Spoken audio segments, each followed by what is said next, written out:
I spent the last few hours going over every single house that's sold in the last 31 days in Goodyear, and I have a pretty good idea of not only all the data, but if it's a good idea to buy a house right now in Goodyear. So today, we're going to be going over all that data and presenting to you in a very nice, simple way to help you decide, well, it's not a good idea to buy, or if I'm going to buy, I need to buy with at least this off the price or at least this in closing cost. Now, according to the Cromford report, in Phoenix, Arizona right now, the median monthly sales price is about $469,000, and it's trending upward. If we focus just in Goodyear, that number is actually $457,245, and it's trending slightly downward. So with that being the median price, I think Goodyear is following a very similar trend, because if you look at all the 179 houses that sold, 14% of the sales were between $300,000 to $400,000, 34% of them were $400,000 to $500,000, 26% of them were $500,000 to $600,000,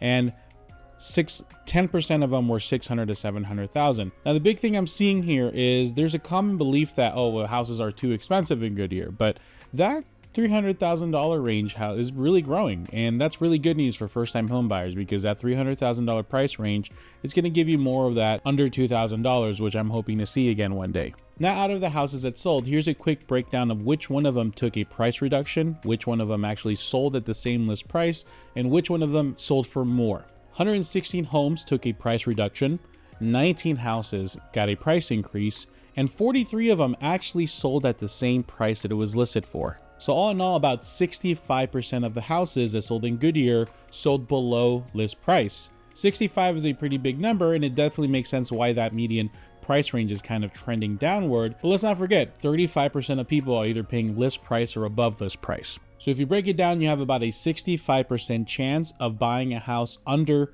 list price if you're looking to buy in Goodyear. But what about seller concessions, or in other words, when the seller gives you money to pay down your closing costs or buy down your rate or anything like that? The biggest competitor resales have in this market is new builds, because new builds are throwing the whole kitchen sink at you, literally sometimes, because they're not really doing a good job installing the sink, to give you all kinds of closing costs and buy your rate down, etc. So I think sellers are really starting to feel the heat of that. Well, about 99 of them actually took a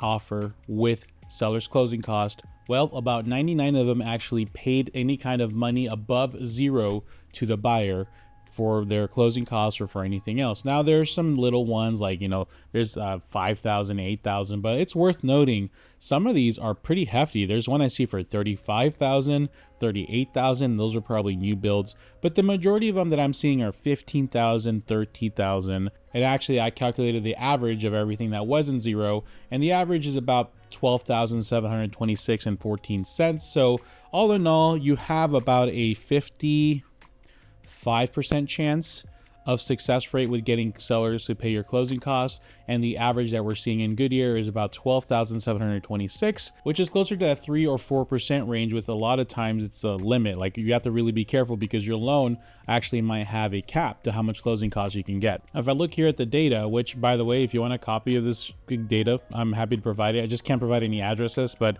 I'm happy to provide it. Just send me an email. Email's in the description, and I'll send it over to you.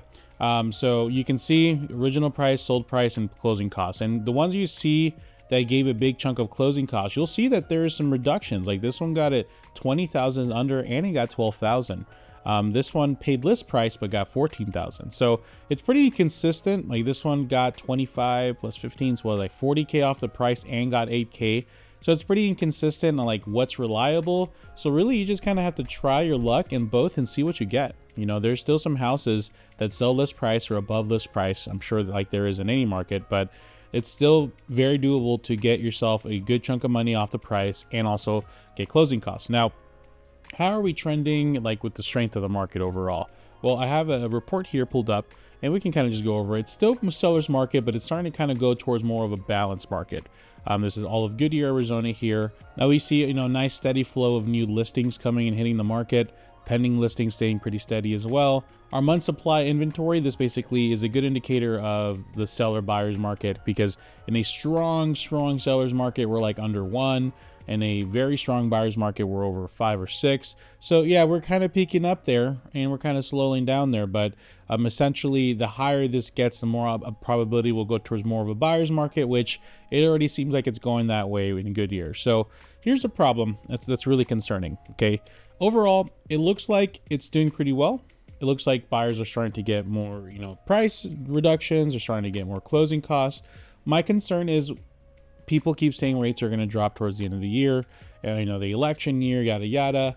There's a lot of people that are buying right now that are just like, I just want to get the ball rolling, let's go. But there's a lot of people that are just keeping an eye, and as soon as the interest rate drops like a point and a half, and we already saw this happen earlier in the year, there's like a flood of people that hit the market, and that flood brings back any progress that was made on the price reduction. So it's going to be interesting seeing what happens there. Now, I can't give you a prediction what will happen there, because obviously I just don't know what will happen. I don't believe that they're going to, really drop as low as they say it's going to drop. But for now, Goodyear seems to be holding strong despite the price reductions and despite the seller concessions being at a high amount.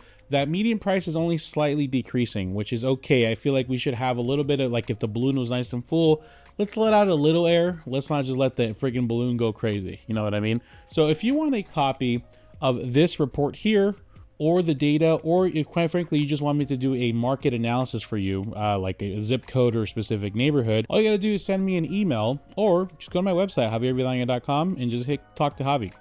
You hit talk to Javi and schedule a little personalized market analysis via Zoom. It's completely free. But overall, I'm excited to see what your guys' thoughts are. Maybe you're interpreting the data a little differently than me. So whatever you have, please let me know in the comments below, and let me know what city I should do next. Thank you guys. See you next time.